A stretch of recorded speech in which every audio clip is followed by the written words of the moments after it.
Welcome back to Hoops HD, everybody. This is our Wednesday evening Under the Radar podcast. I'm your host, Chad Sherwood, joined by Rocco Miller from Bracketeer.org. Yes. Hello. Hey, and that's it, right? Oh, David, you're here with us as well. Hey, can you move me? No, Can you switch me with Rocket? Well, I don't like it I here. can try to shake the screen a little. I don't know. Well, If no. Just I don't like being up here. we'll try to work on that. I can try to Damn boot you. I can boot you off the podcast entirely. Will that help? No, then I wouldn't be on the show, and that would ruin it.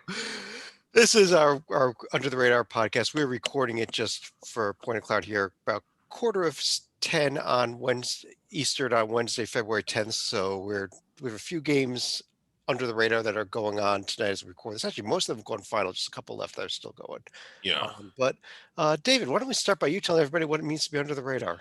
The short answer is that it is the 22 regular one bid leagues. There's no rule that says these conferences can't get more than one, but in a typical year, they're only getting one.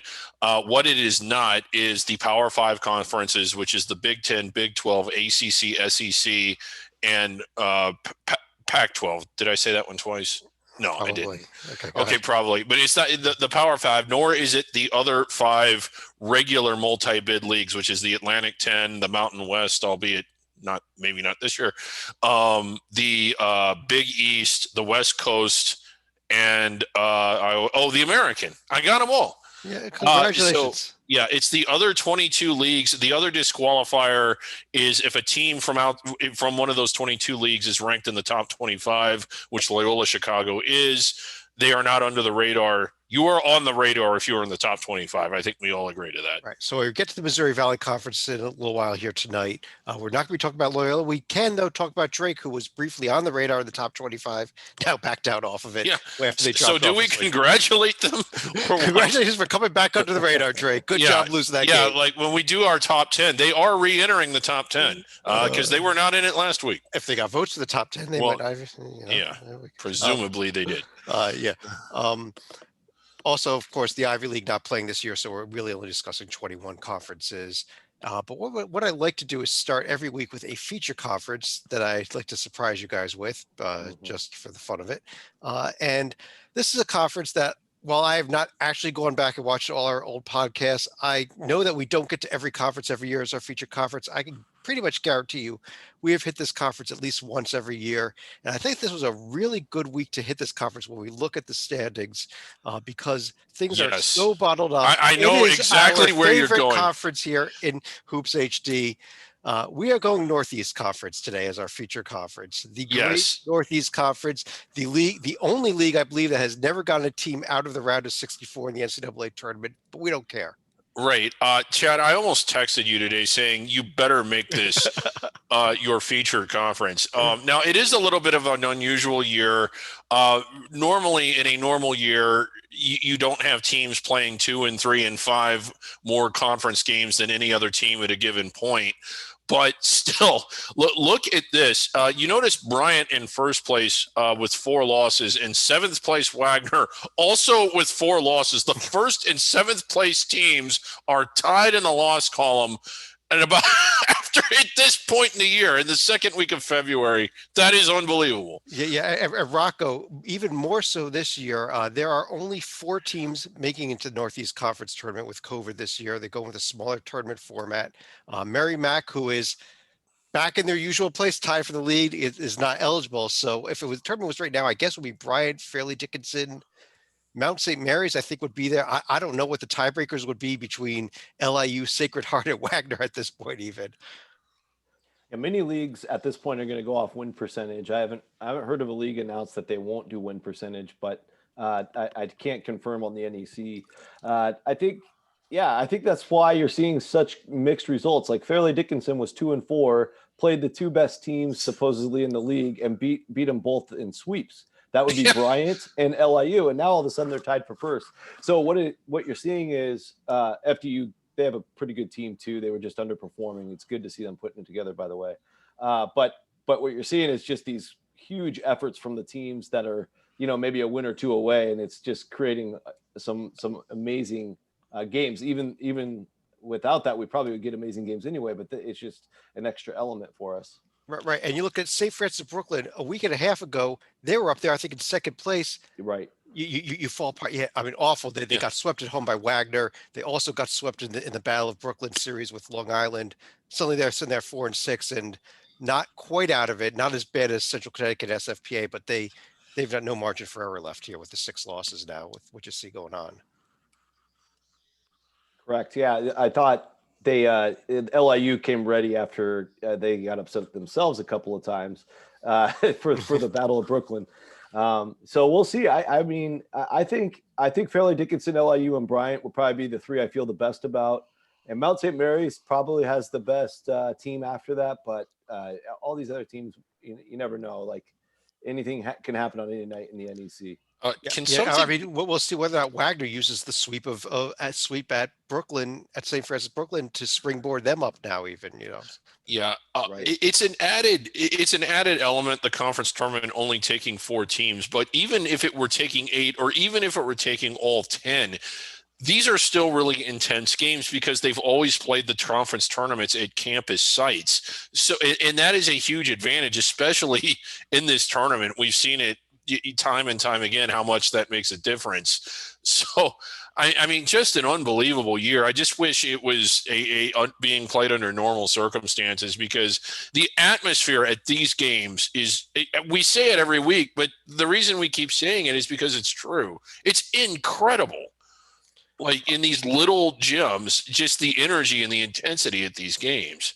and you see they are doing the back-to-back nights here in this conference. You see the schedule up there. The Bryant Sacred Heart series, I'm pretty certain that has already been put off because of COVID.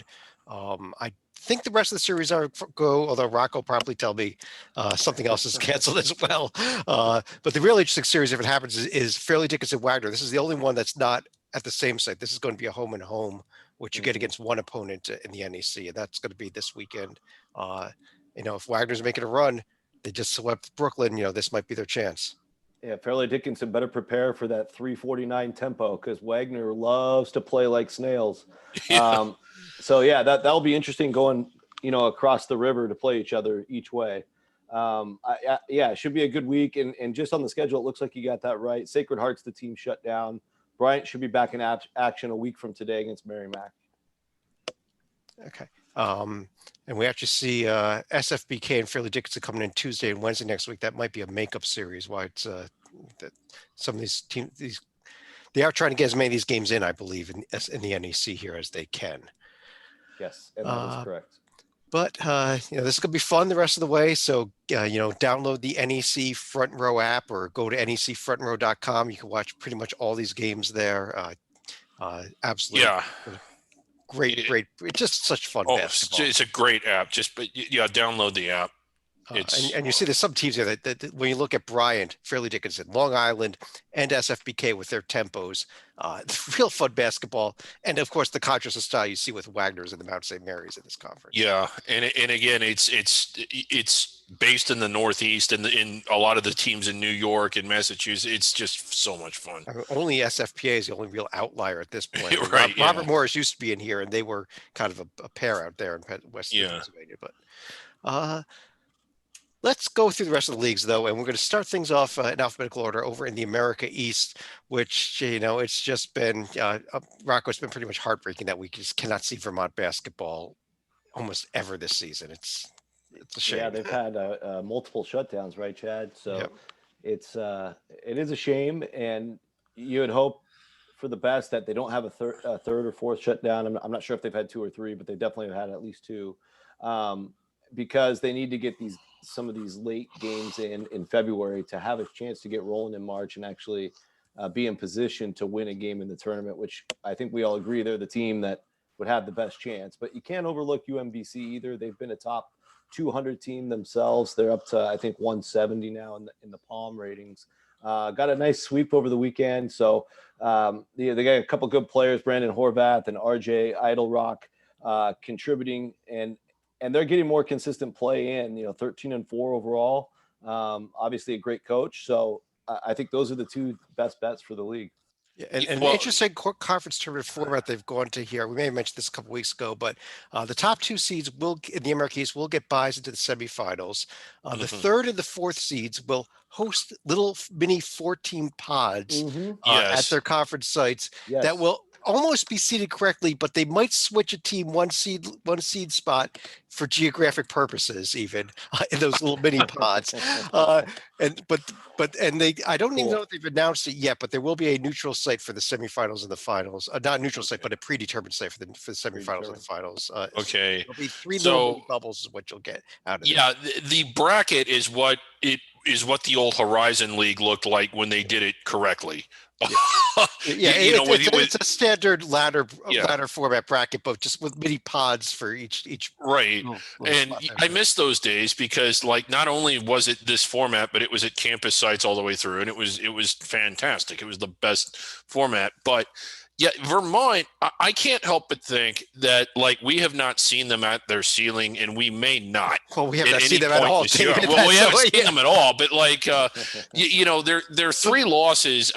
Coming into the year, I think we all expected really big things out of Vermont, or thought that they could do something if given the opportunity, but they just keep getting hit over and over and over again with COVID, can't get out on the floor. Not to take anything away from UMBC, but when I say expect things out of Vermont, I mean, you know, 12-13 line and the kind of team that could get out of the round of 64 if they got the right matchup. I think that's what we were expecting them to see when we came into the year, and we just haven't done that. And the biggest reason why has probably been COVID protocol. Right now, allegedly they are hosting Stony Brook this weekend. Allegedly, yeah. Hopefully those games are on, and they should be good ones. Stony Brook has fallen apart a little bit lately, especially with the sweep of UMBC this week, but still a decent team by American East standards, I think. Yeah. Yeah, Stony Brook hasn't played as well as they were earlier, but they're still competitive. I think it's a nice way for Vermont to come back because I don't think they have to be sharp to win, and especially on their home court. But watch out for next week because UMBC's on a bye, and then Vermont goes to UMBC next week. So they'll be waiting in the wings for games 3 and 4 as long as Vermont stays on schedule and get these games in this week. If you really want to see some good basketball, check out the Binghamton Maine game on Sunday. Yes, I mean, we are dispatching Lee Delvecchio. I feel like so the American East is just announcing these 1 week at a time, and I feel like they paired them up on purpose just for us. I mean, yeah. So thank you, America East. Over in the A-Sun, Liberty did not get any. They got a non-conference game in against Lancaster Bible College, which they blew up. They did not actually play any conference games this week, so they're still kind of sitting there at 6-2. North Alabama got swept in a pair of games against Gulf Coast, which means that Bellarmine could be doing for this. We could have second year in a row that a first year transitional team wins their conference regular season championship. It happened last year in the Northeast with Merrimack. There's Yeah. Bellarmine, a game, 2 games up in the win column, tied in the loss column with Liberty in the standings. It's unbelievable. Yeah, and if you followed them at the Division II level, even just a little bit, you knew that they were a national powerhouse, had been consistently ranked in the top 10, even number 1 a lot of the time, had won a national championship, albeit a while back. But this was a team that, at least with their pieces on the court, was suited to compete in a league like this, and they are. And it's been fun to watch. I'm not eligible for the NCAA, obviously, or the NIT. In a normal year, they would, without a doubt, I think, be going to the CIT, and I just hate that we're not going to see that this year because, God, how much fun would that be watching them play in that? Yeah, Rocco, the upcoming schedule, we see Bellarmine at North Florida. That'll be a challenge for them. North Florida's second eligible teams right now. Yeah, so there's actually a shuffle of the deck Okay. here. So Florida Gulf Coast is on pause. And so what they've done now is Liberty is in a big series. Liberty's going to host North Florida for 2. Oh, okay. North Florida just a game behind. Bellarmine's now going to go to North Alabama. So 2 of the transitional teams will be matched up. Stetson will continue to go to Kennesaw, and Lipscomb will go to Jacksonville. Okay. And those are your 4 matchups this week. Okay, so switching 2 of those matchups, but it's still a big series for Bellarmine with North Alabama, and now a big series with Liberty, North Florida. Yes, Liberty right. series, they are pretty much in shape for maybe not capturing the regular season title because of Bellarmine, but being the And all 9 of these teams will be in the conference tournament as well. But should one of the ineligible teams win the conference tournament, Liberty would be Highest seed. in position to get the automatic bid as the highest regular season finisher among eligible teams. Right. If they don't win it themselves. So Right. Liberty And keep in mind, 3 ways to win the conference tournament the auto bid that True. way. yeah, and keep in mind, Chad, Liberty and Bellarmine are still going to meet up for a series. So Liberty's not, they're not skating away here. That's going to be a really good series when they play. It will be. And Bellarmine loves to play 94 feet, very much St. Johnny, Mike Anderson Yeah. type of play. I mean, they are a What the hell? transition pressing team. And to see that go against Liberty, it's just going to be so much fun. That's what I'm really looking forward to. And that's going to be the final weekend at Bellarmine, by the way. Yeah. Over in the Big Sky Conference, Rocco, out west where you are there, Eastern Washington with an impressive sweep. Oh, just of Idaho, never mind. Well, but Eastern Washington is now in first place, although we have a 4-way tie with 2 losses among 4 teams now. Absolutely. So, yeah, for Eastern Washington, it was good to break a sweat against a team that performs like a non-D1, but they're still D1, so it counts for more. And Weber State, the big story, getting the home sweep over previously unbeaten Montana State. The fraud that David thought they were for real last week. But go ahead. Well, Weber State, okay, if we're just going to point out every little thing. Weber State themselves, had a pause at the beginning of January. We didn't know a lot about them, and since they've come out of that, they've won 6 of 7 with one of the losses at Southern Utah, another good team in this league. So Weber State's got the most momentum, I think, in the league. Playing at Weber, always a tough task for the majority of the league because they are at elevation. So that was just a little too much for the Bobcats to overcome. And now they've got to return the favor and go up to the great state of Montana and play the Grizz, which despite the Grizz being a middling team this year, that's a tough trip. Yeah, looking forward to that series and the Eastern Washington Montana State series, assuming that one is on as well this week. Yeah. Eastern Washington, I know that they played Idaho, but I think that they were the team that we liked the most coming into the year. And they, to coin an old Stalika phrase, played with their food a lot. But I get the sense, and I know it was Idaho, but like in looking at the streak that they're on now, 7-2 in conference, that they're starting to play up to their ability. And David, for the second week in a row, you got it wrong. This is Weber State's conference. I'm calling it right now. It's Eastern Washington's. You're wrong, Chad. Well, we'll see. I mean, sorry. I mean, you're allowed to be wrong. It's your show, but just for that, I'm going to go to Rocco for the Big South Conference as well, where Winthrop did not get any games in. Radford struggled, barely pulled out the win over a bad upstate team Thursday, and then blew them out on Friday. Yeah, I don't know if you guys saw the end, but they hit a game-winning shot. Yeah, and in the moment, the whole team went nuts, and it took about a 2-3 minute delay and review, and they finally ruled that the shot was did not leave his hand in time, and the game switched hands. The win switched hands to Radford by 2. It was a heave from almost half court. Yeah, it was nothing but crazy. Net. It's all over Twitter. Go look for it because it was incredible. So that sets the stage now, Chad and David. This was supposed to be later in the season. They moved this up, did they not? The big series this weekend? I believe they did move it up. There was a bunch of shuffling actually this week for the whole conference, but I think this one was announced a week before. So here we are. The Thursday and Friday, Winthrop at Radford, games of the season in the Big South this weekend. And if somehow Radford can sweep, they're in first. Yeah, they are, and in Radford right on their heel. I just really like this Winthrop team. I mean, I know that they stumbled and kind of stubbed their toes a little bit, but I as close as Radford is to them, I think it's a case of them being better than the rest of the league, more so than it is them being as good as Winthrop. It's just they've been able to keep pace with them. They did almost lose to Upstate, but Winthrop having to sweat out a couple games as well. So maybe this is going to be a fun series, though. Absolutely. And Charleston Southern, what has happened? I at this point, everybody else is just playing for seeding in the conference tournament, and it's not going to matter because I think these two teams will play a third time in the conference tournament final. And The the, big- the the big thing format, that- Chad, that- that- refresh my See. memory. the one seed will host the Will conference host, okay. tournament there, so that'll be big for if Radford could get the sweep. They got a chance to host. All right. It was Big also West. good to see. Sorry, I Go was ahead. just going to throw in there. It was good to see Hampton get back on the court. They were out for a while. I think Davian Warren is the best player in this league on Hampton, and so they're an interesting team to track going forward as they get their legs back. David, Big West Conference. Irvine lost a home game to Bakersfield, which Yeah. put the right team in first place. Although actually, technically, they're tied in the loss column, and Irvine did sweep Santa Barbara. But this UCSB team, even though they didn't play this week, I think is the best team in this conference by far at this point. I don't know about by far, but I agree that they are the best.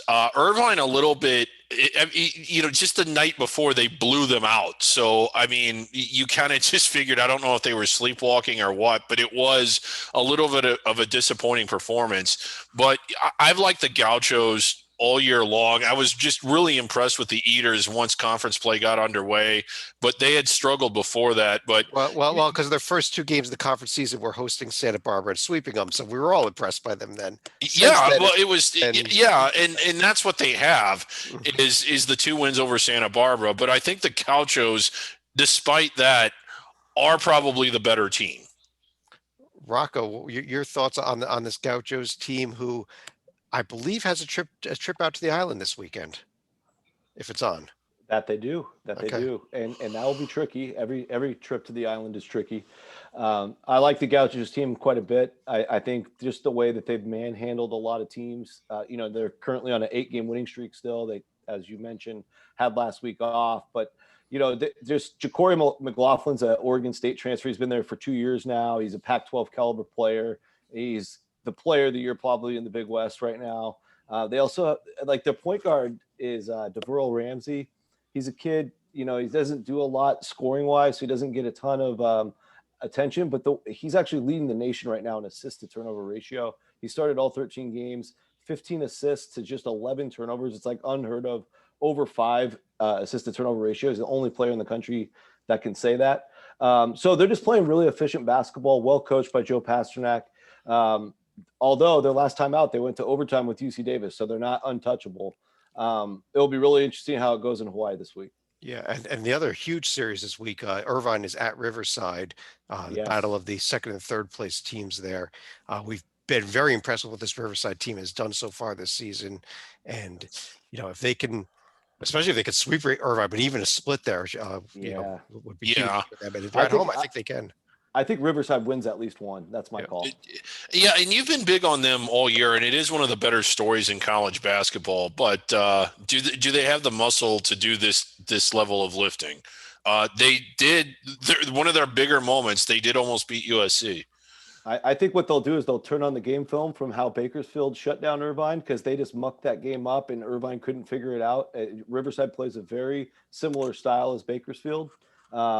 I think you turn on the tape and you mimic what they did, and they'll have a really good game plan for Irvine. But to do it 2 nights in a row is going to be really tough. So I think it will be a split. All right, jumping right on over to the Colonial. Rocco, let me stick with you here because I don't think you were with us last week when Dave and I had a chance to discuss this James Madison team.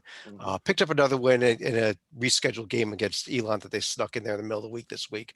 But we've been talking so much Northeastern. Did we just totally miss JMU, who was like down there like 2-1 all season because they weren't playing, and suddenly here they are right up top. Yeah, we didn't know what to think of them. At least I didn't. I thought, their first year head coach, Mark Byington, came over from Georgia Southern. I like him as a coach. He did really well for a Georgia Southern team that really didn't do much before him. So he comes over, gets a better job at JMU. They build a whole new facility. They're actually probably going to host the CAA tournament now. And Matt Lewis, he inherited, who was the best returning player in the conference, and built in some incoming talent, but maybe not ready this year. But the combination has worked out well, and maybe they were able to get some of these regulars some workouts during COVID. That's a really hard thing to track because some teams are able to get some good work in, others you just can't even practice. But what they're doing on the court is amazing. They came back in their first real back to back was with Northeastern, and they split that. And since then, Both teams' only losses are head to head against each other. Yep. Yeah.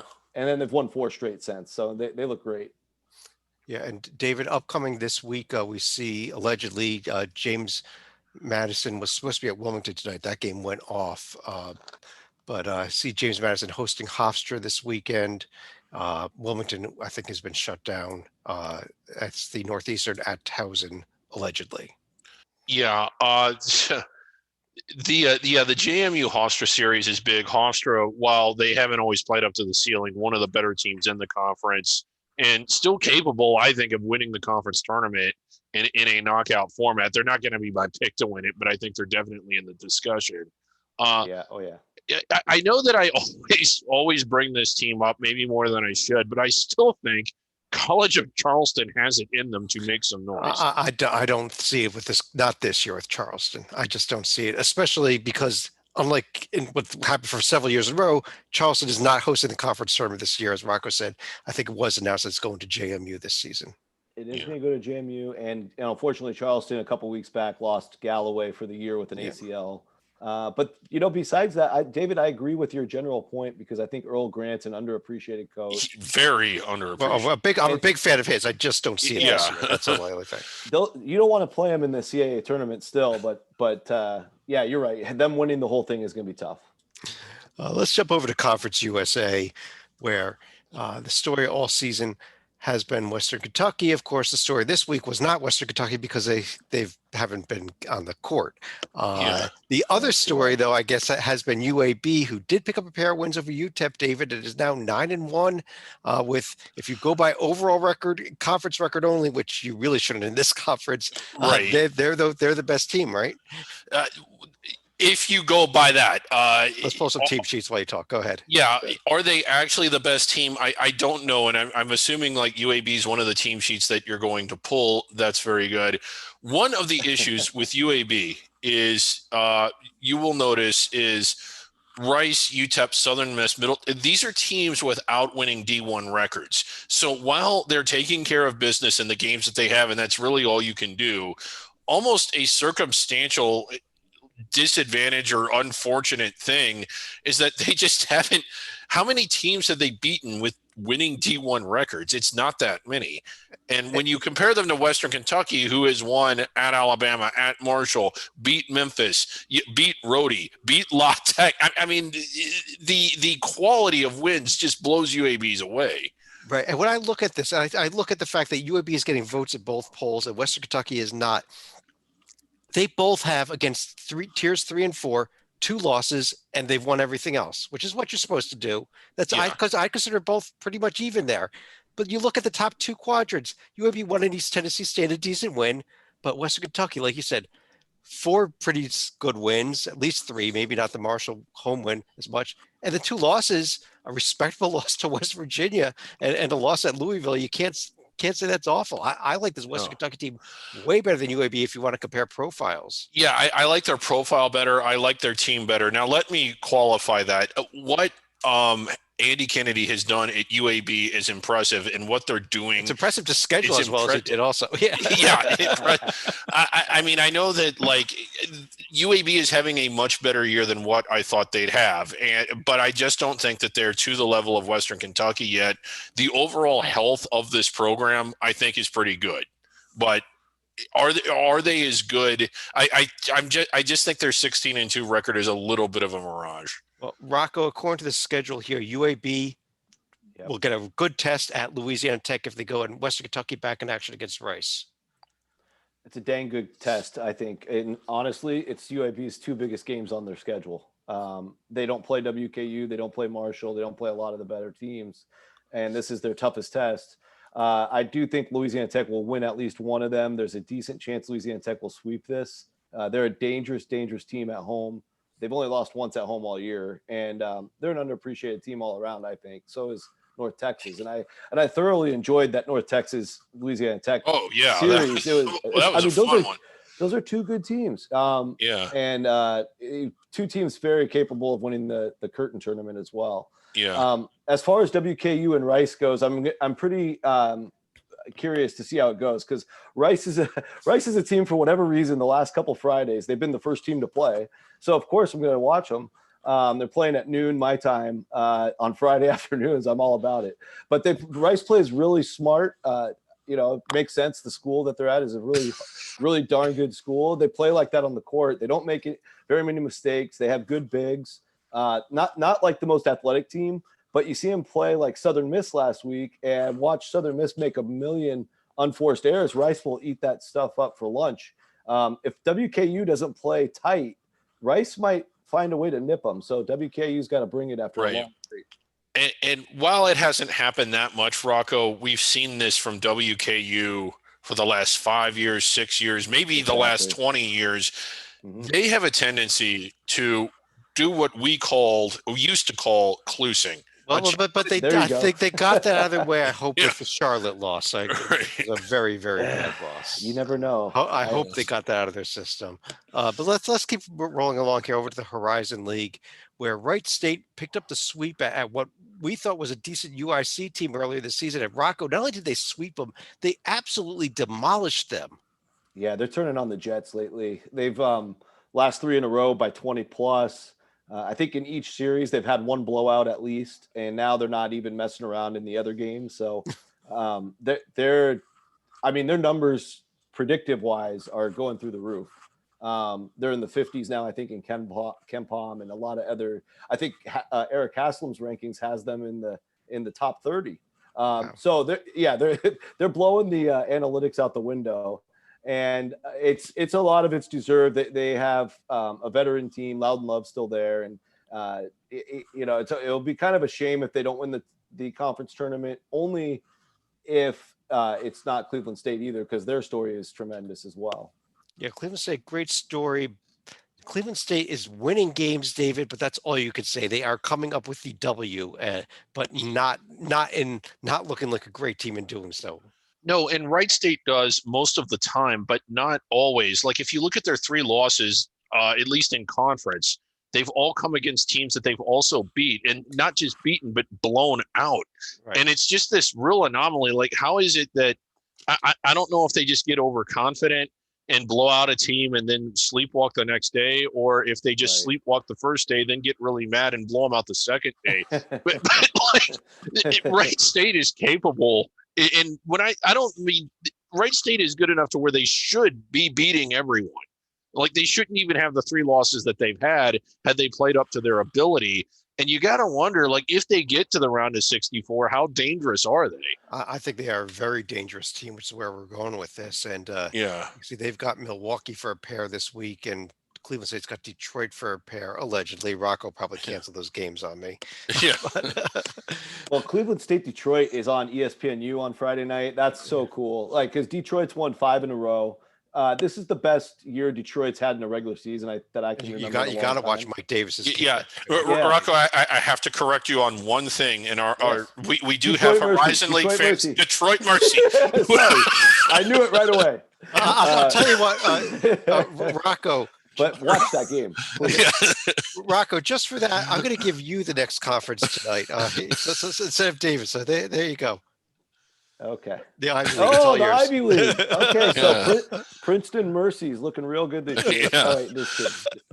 See you next year, Princeton. So Detroit Mercy just can't make up its mind what it wants to call itself. A few years from now, they'll be Detroit again, and it's driving everyone in the Horizon League crazy. I love it.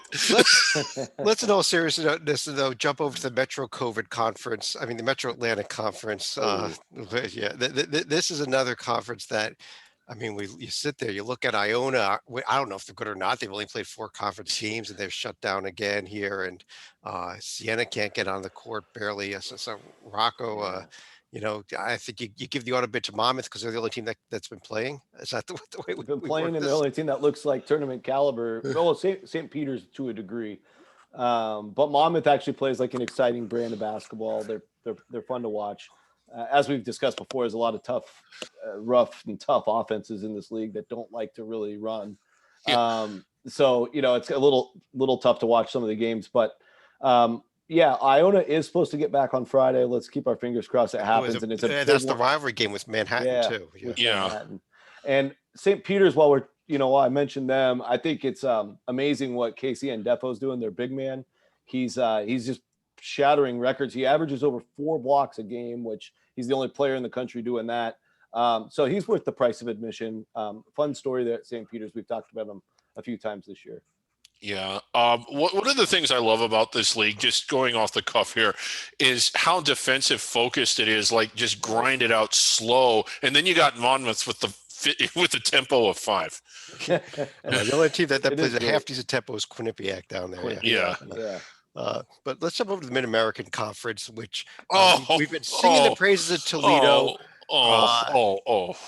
and they and here comes Ball State. Not only beats them, David, but Ball State pounds them 81-67. Yeah, Ball State just blew their doors off, and it was I don't know what to say about that. Like Ball State had shown no ability to do that at all. It wasn't one of those things like, Toledo's the best team, but this is one of the teams they have to watch out for. This is one of the teams that could get them.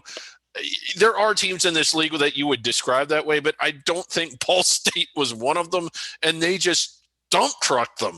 And what happened to I was talking about the Rockets like, will this team crack the top 25? Will they get inside the bubble? They better be inside the bubble.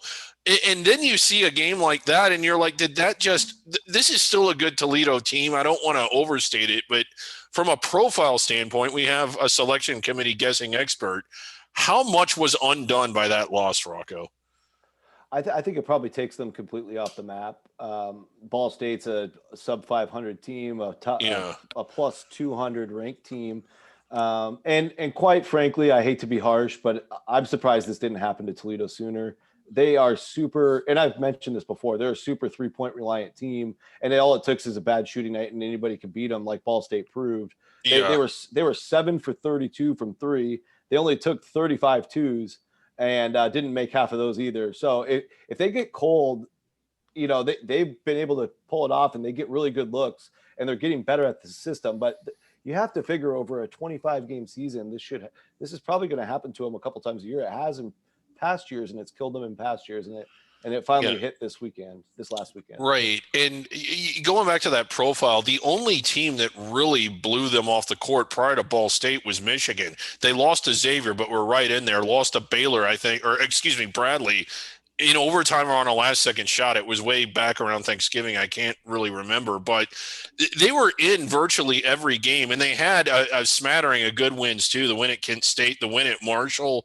Yeah. I was just really, really, really high on the Rockets, but like you said, so reliant on 3-point shooting that when that started to go south, they just didn't have anything else in their toolbox. Right. The other win to know this conference, there weren't that many games that got in here, but Akron, very nice win at Kent State. That was the battle of the second and third best team. Wagon wheel.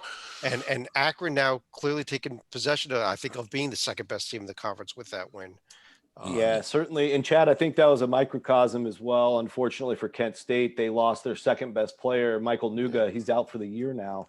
And so Danny Pippen is obviously fantastic, but now it's Pippen on his own without the 1-2 punch. So it might take them a few games to get back on track and figure out how they're going to fill that void. Well, the good news for Kent is they get Northern Illinois and Western Michigan, assuming those games are a go, to get back on track. Northern Illinois is still shut down, but they might get it in on Saturday. I guess that's not completely off the board yet.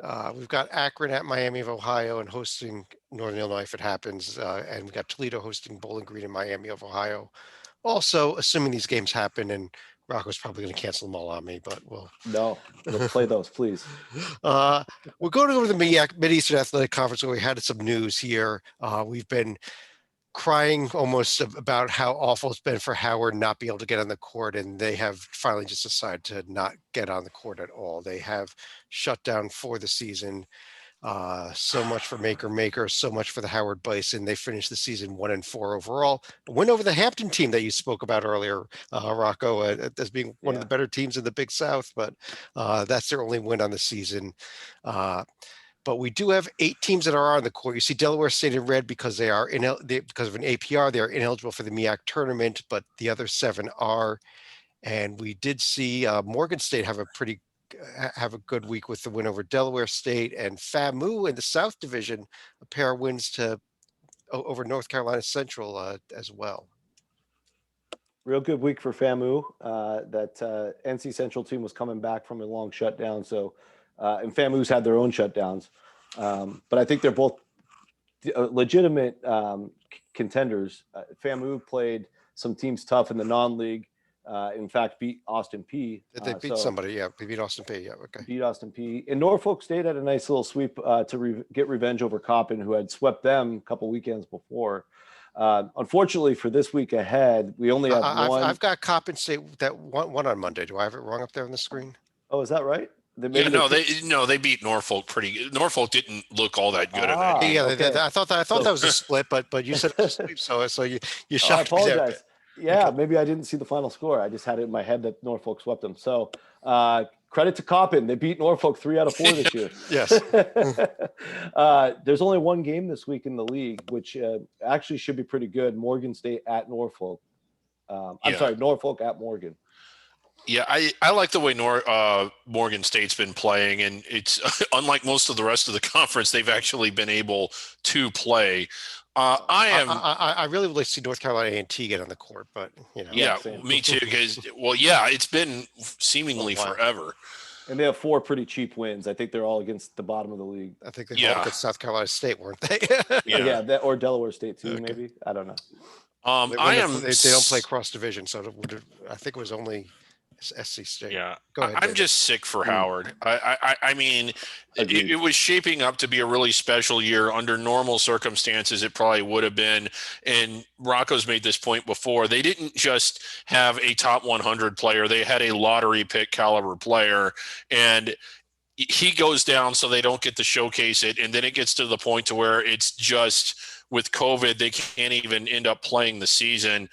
I was hoping that they could probably parlay to that and to get some momentum and exposure going for themselves and their school and the conference and everything else. And it's just so unfair is what comes to mind. Totally. Just note there, I pulled up A&T's profile. Actually, they swept FAMU at home and they swept South Carolina State. They did not play NC Central yet.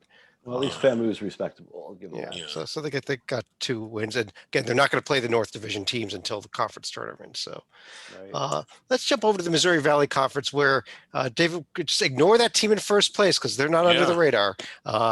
Drake, however, is back under the radar after they barely survived at Valpo in Saturday, and then they got their asses kicked on Sunday. What an atrocious! They did bounce back tonight with a win over Northern Iowa, though. I'll give them that. Yeah, a real bad week for Drake, and this was a team that earlier I referred to UAB as a mirage. I did not think Drake was. I thought that they were legit. And what was so surprising about that loss to Valpo was that it followed a game that they barely won. And you're like, okay, tomorrow their heads will be right. This was a wake-up call.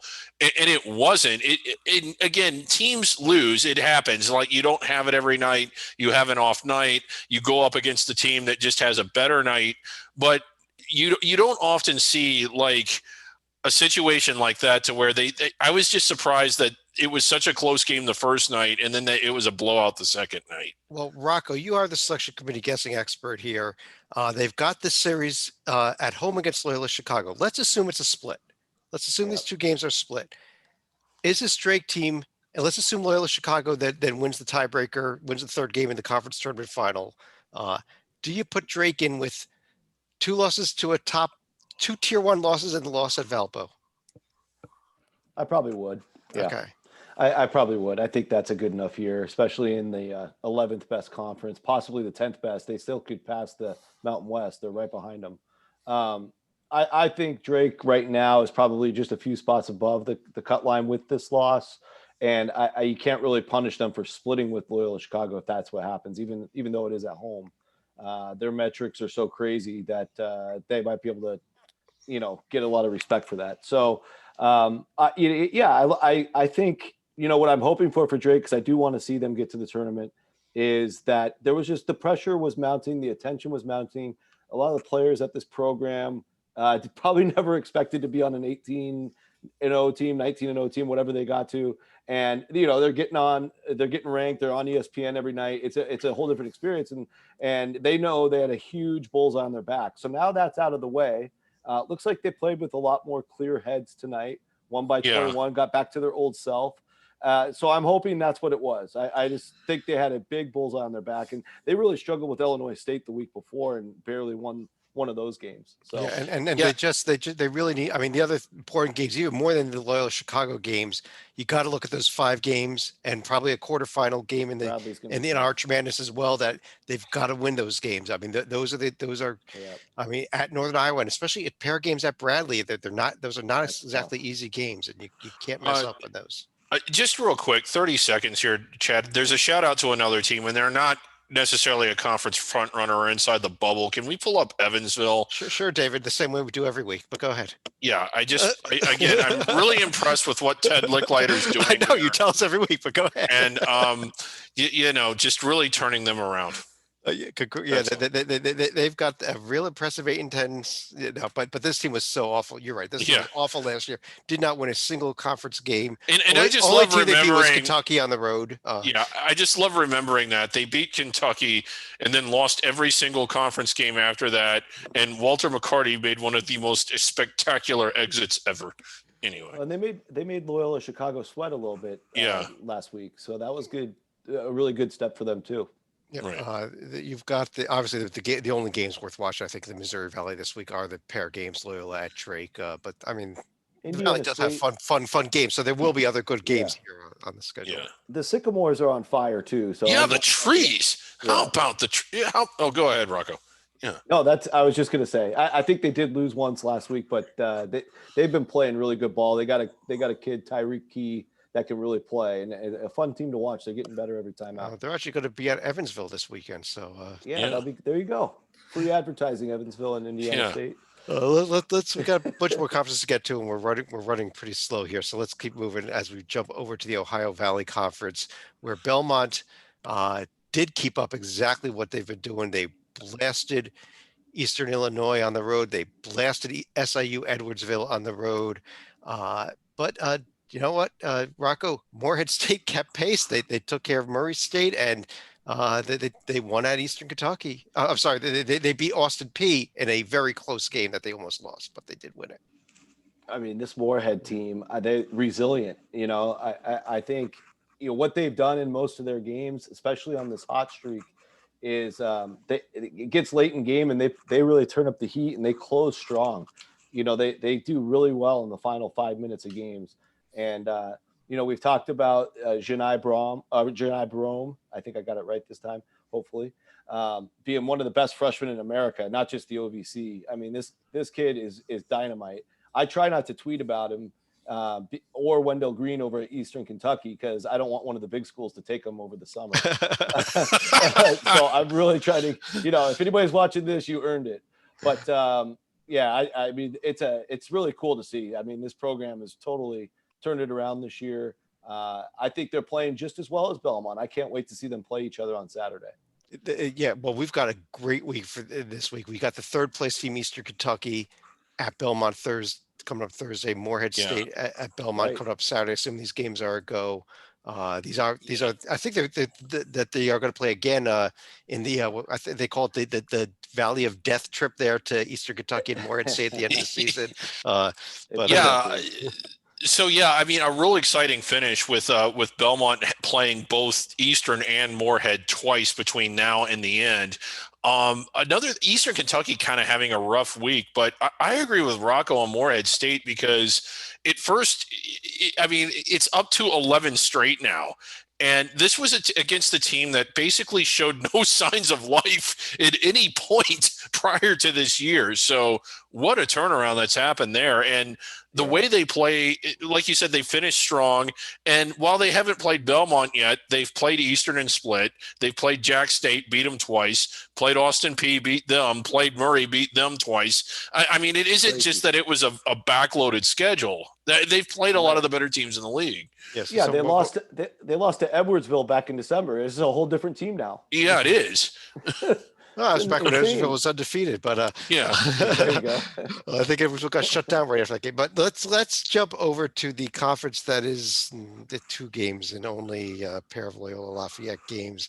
Another COVID shutdown conference, the Patriot League. So we don't have much games to talk about, but I do want to mention a little bit of news here. We did find out about the conference tournament format with the divisions. They're only taking 8 teams in this conference tournament. It will be the top 2 finishers in each division based on your record among teams in the division only, which I did double check it. It would be the same right now, the same first 2 place teams there. And then the next 2 best of the remaining 4 teams overall records within conference. So we need another conference division record to really look at the Patriot League, but we don't. This is like some of these soccer leagues that have split seasons. You need a PhD to figure all that out. Very confusing, but I think that Rocco, a lot of these teams are back on the court this week, from what I have seen at least. Maybe we've got a few shutdowns, but I would like to see some Navy games get in and get some Colgate games in as well. No, Yeah. So the main series will be Colgate and Army at Army. So we'll see if Army can do anything to Colgate's net or not. But 13 net, yep. Unfortunately, Navy's going to be out for another week, and a few other teams are as well. So we'll see how it goes. But I think Loyola, Maryland, and Lafayette are meeting up again, which is how many times is that now? Yeah. 5 I and think- 6. Game 5 and yeah, 6 against each they're other. going to hit 6 games now, which was supposed to be, I think, the Holy 4 Cross of them BU games. 6 games. Now they're getting the 6 games instead for this conference. It's this Yeah. conference is rescheduling games like crazy. So ignore what you see on the screen there. Other than we're pretty certain Colgate at Army is going to happen, which should be a fun series actually. Yeah, that'll be the spotlight series for sure. Jumping over to the Southern Conference, we've got just one score that Big did night. not make the screen. Mercer has one more win. They won at Samford tonight after we started this show. But UNC Greensboro, Furman, we looked at it being the 2 games of the season. The first one was a blowout. Tonight was a little bit better, but they ended up being a split, and we didn't really learn anything at all, Rocco, did we? Well, I was really impressed with the Paladins on Monday for obvious reasons. Greensboro never got it together then. And I watched the game today, and it was like, man, when this Greensboro team cranks it up on defense, it's a juggernaut. And I think they have the best chance to advance in the NCAAs out of any SoCon team. But it just makes me wonder how they kind of lose it mentally, in their losses. They've only lost 3 in the league, and they were to 3 of the best teams, though. So Furman, Wofford, East Tennessee State. That's a little bit different than teams like Furman and Wofford and East Tennessee State, who now are losing to teams in the bottom of the league. We got to give a shout out to the Citadel, who is now only Yes. 4 wins. Beat East Yeah. Tennessee State, beat Wofford a couple weeks ago. Yes. Those are 2 of the 4 wins there. Yeah. It's amazing. Just a tremendous job they're doing at the Citadel. Right up there with VMI. They're catching them too. So in Chattanooga, they look like they're getting their stuff Nice together. win tonight at Wofford. Very nice. Yeah. Yeah, they were up huge. They were up by 20 for some of the game. And they also just won at East Tennessee State. They won at WCU before that. So 3 straight wins, all on the road. And now they get to go home for 3. They're only 6-5, but I mean, Against Citadel, playing though, good. so you better watch out. Well, you better. better. But the Citadel just unfortunately hasn't done anything away from home. Yeah, a real quick thought. Every time I go all in and want to believe that Furman is finally as good as I thought they were going to be, they lose. And Samford getting rid of "Are you stepping at me?" and hiring a high school coach, not the best idea, I don't think. Time will tell. Yeah. They picked up a big win this season, though. Georgia. Well, yeah, Tech. they was. Oh no, Belmont. Belmont. Oh yeah, they did Belmont. win at Belmont. Yeah. Let's jump over to the Southland Conference. We actually started a little bit later, so most of the games have gone final before we started. Abilene Christian and Nichols, you get one more win to both of them. They did both win after we started tonight, so we have a 3-way tie for first, though. Abilene, SFA, Sam Houston, Nichols just a game behind. Clearly a 4-team race, and that's it. The only other question to be answered is who's going to be the teams that are knocked out, because only 8 teams make the conference tournament. But that's doesn't really matter because it's a 4-team race, and those should be your 4 semifinalists as well. Yes. Yeah, I think, there's a huge divide in this league from that quartet and the rest. I mean, anytime they play the rest of the league, it's really not that competitive.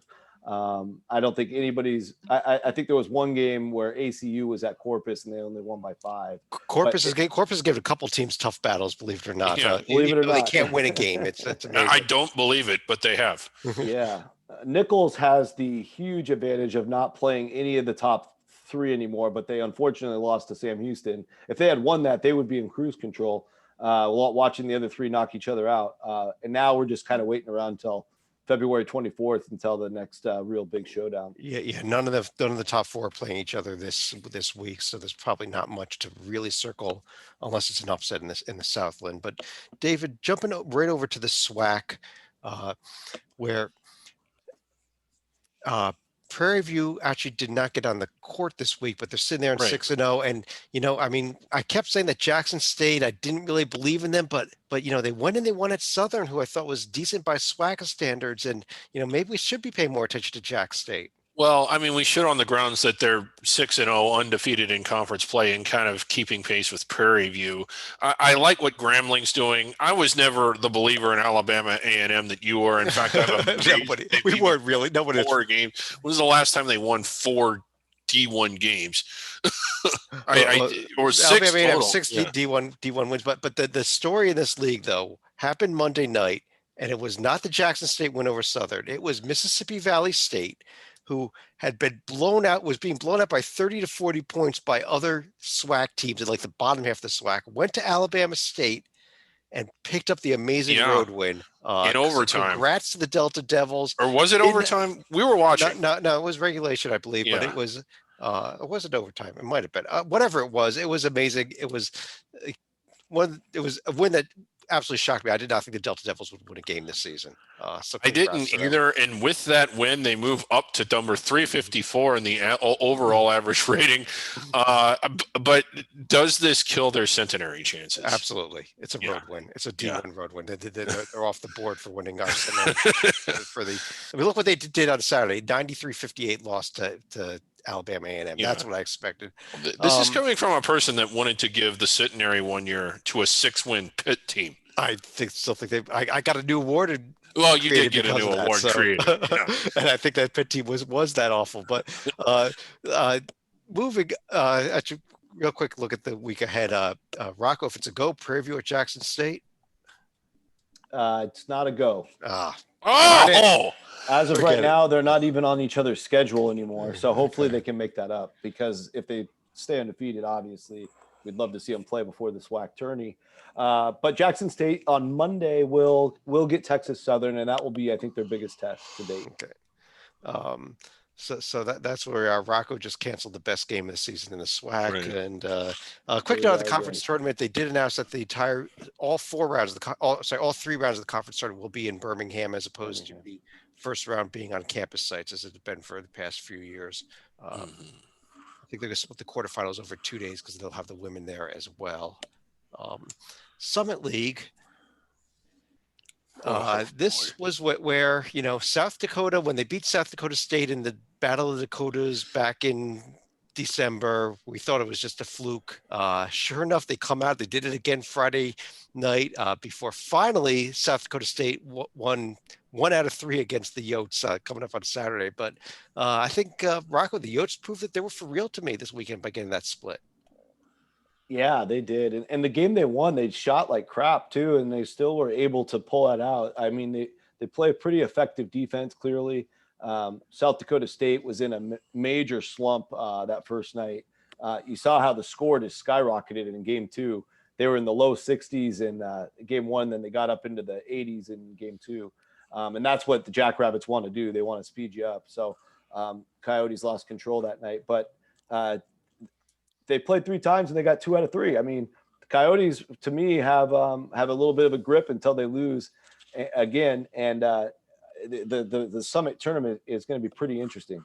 Yeah, It being will played be. in Sioux Falls. Yeah, absolutely. And North Dakota State, the third best team, although they did split with Oral Roberts this Right. So we had the four best teams in action against each other, both splits. So yeah, if the chalk holds, which in this conference, if you've been watching it for a while, you realize that it rarely does, which is kind of unfortunate because we've seen some really good teams miss the tournament because of that. But if the Right. chalk holds, what a semifinal we are about to have.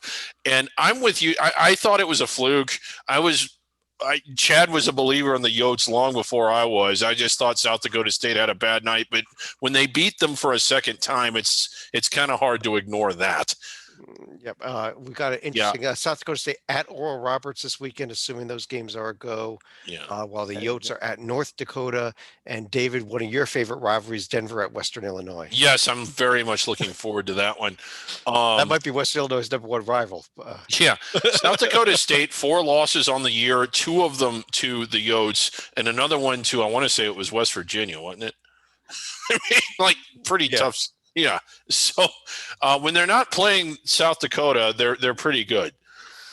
Yeah, how about Western Illinois, by the way? They had an 18-game Summit League losing streak snapped 2 weeks ago, and now they've won 3 in a row after sweeping Omaha. Yeah. I think story. And I think only 8 teams make this conference tournament as well. Western Illinois has had quite a few years that they've been that 9th team out. It looks like they're in decent shape. It'll be between Denver and Omaha for that. Take them all. Just take them all.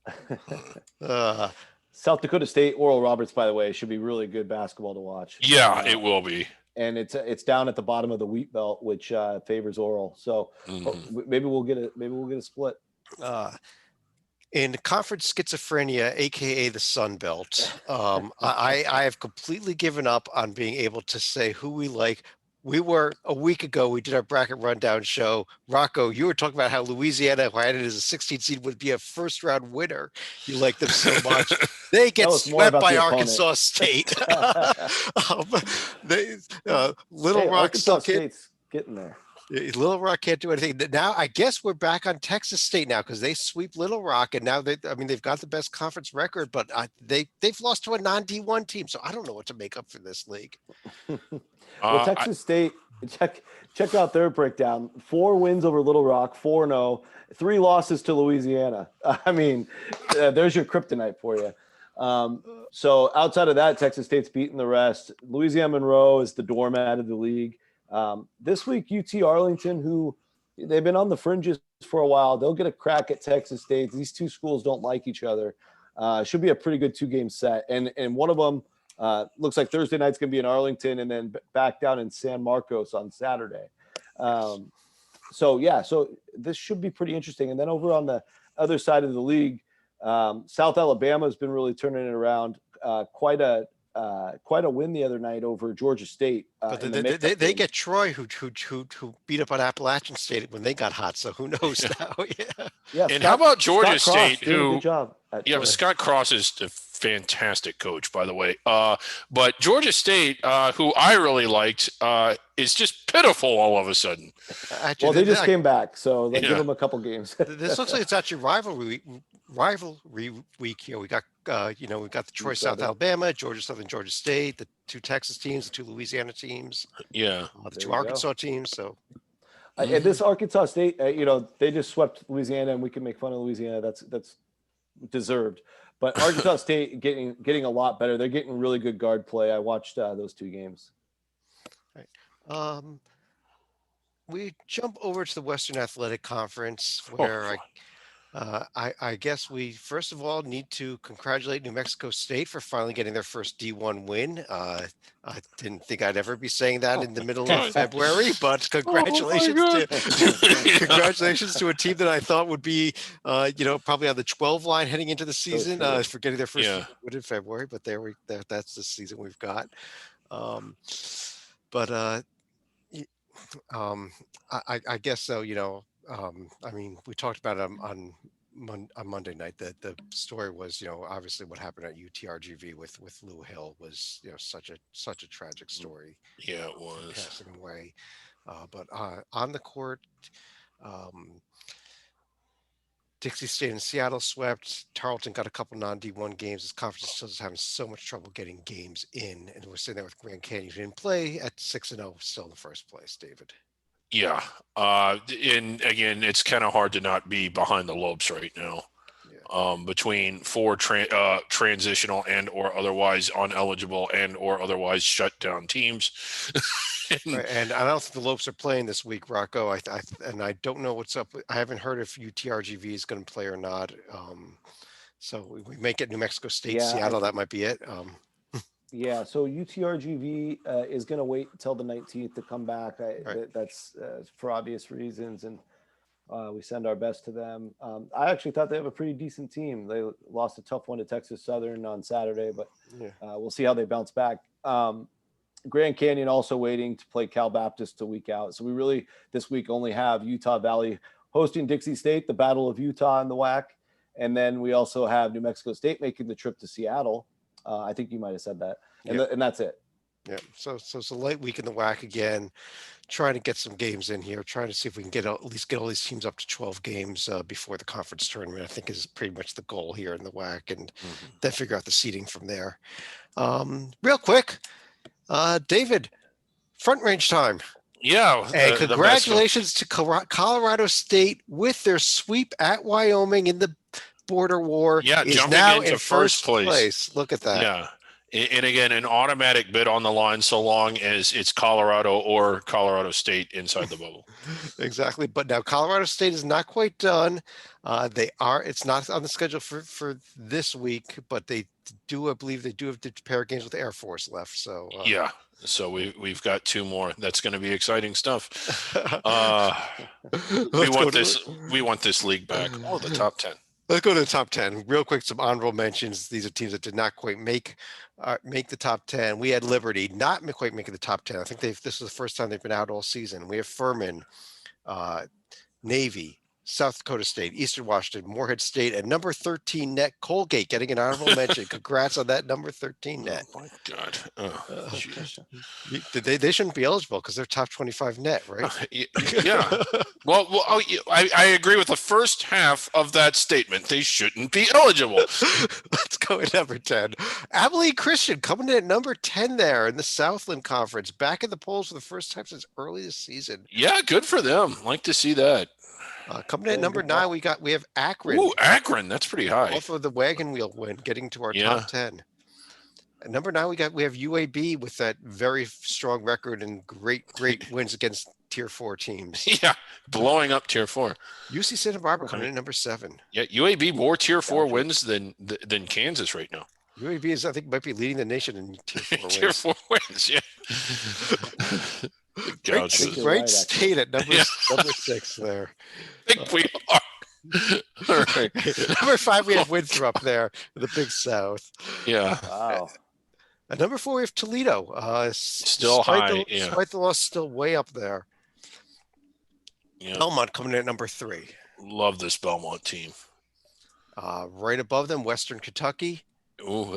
And drum roll, it's a suspense. Big congratulations to Drake. Drake, after a week off, not even making the poll last week, back in first place for Drake. Yeah. I guess let's go to any final thoughts. Rocco?